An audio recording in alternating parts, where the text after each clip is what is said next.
Now, before we get into the show, I just wanted to say that if your 2025 goals include starting your own podcast, I have exceptional news because my online podcasting course, Pod School, is opening very shortly. And if you want to be one of the first to find out how to enroll, just head to podschool.com.au and join the waitlist and you'll get all the info. Right, onto the show. Got dreams of being a professional podcaster, but have no idea what you're doing? This is impossible. That's about to change. A new kind of school. Welcome to the Pod School podcast. Hello, welcome to the show. Today, I'm answering a question from Allan, who has asked, is it essential that you have social media accounts when you have a podcast? And I would say as a general rule, you do need some social presence if you want to grow your audience. Unfortunately, unless you have an existing email list or some kind of community, or you're doing a lot of live events and you're in front of a lot of people, social media is really the thing we're stuck with if we want to grow our audience.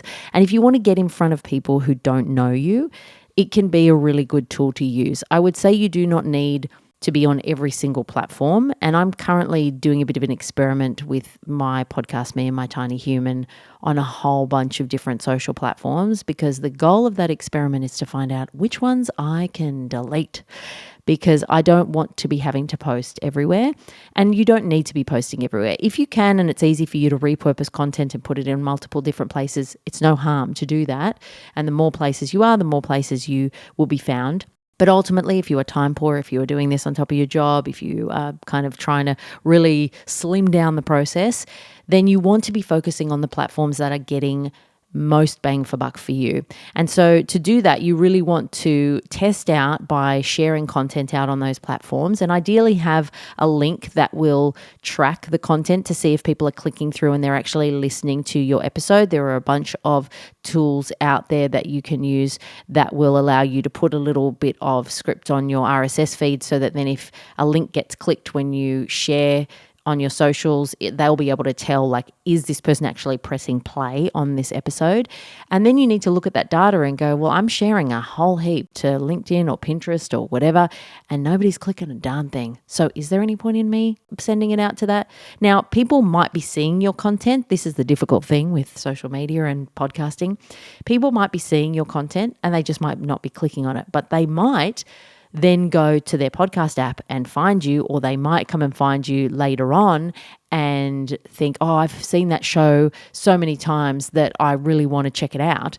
So there is a bit of an air gap in terms of knowledge about understanding what exactly are people doing. Are they coming and seeing me on social media and then they're like, I don't want to listen? Or are they just putting it in their sort of to-do list for later and I can't really tell because they haven't clicked on anything? So there is something to be said for that awareness on social media, just like sending your stuff out there so that people become aware of your content, you and your show. But ideally, you just want to be focused on the platforms that are having the most impact for you. That might take a little bit of research in terms of working out where are the people that I am talking to hanging out. Are they Facebook users? Are they Instagram users? Are they on TikTok? You really need to understand and do some work on your ideal listener to work out where are they most likely to be.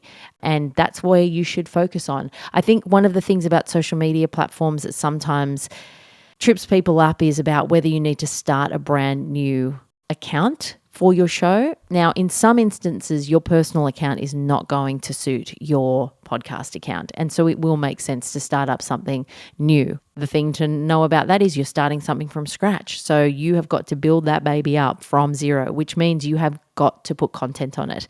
And the more content, the better. You don't want to flood the feed depending on which platform you're using. But on Facebook, you can post and get away with less posts than you can post on TikTok or on Twitter or X or whatever we're calling it now.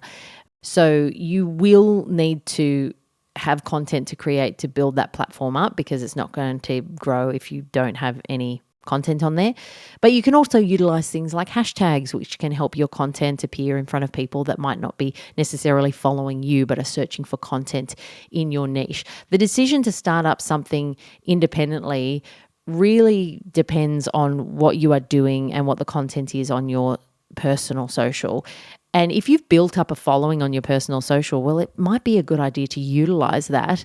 But if you've also got a bunch of people who are following you there for something that is totally different to your podcast idea, then that might end up irritating them more than if you just started up something new and were like, okay, well, I'm just going to have to post content on this and build it up.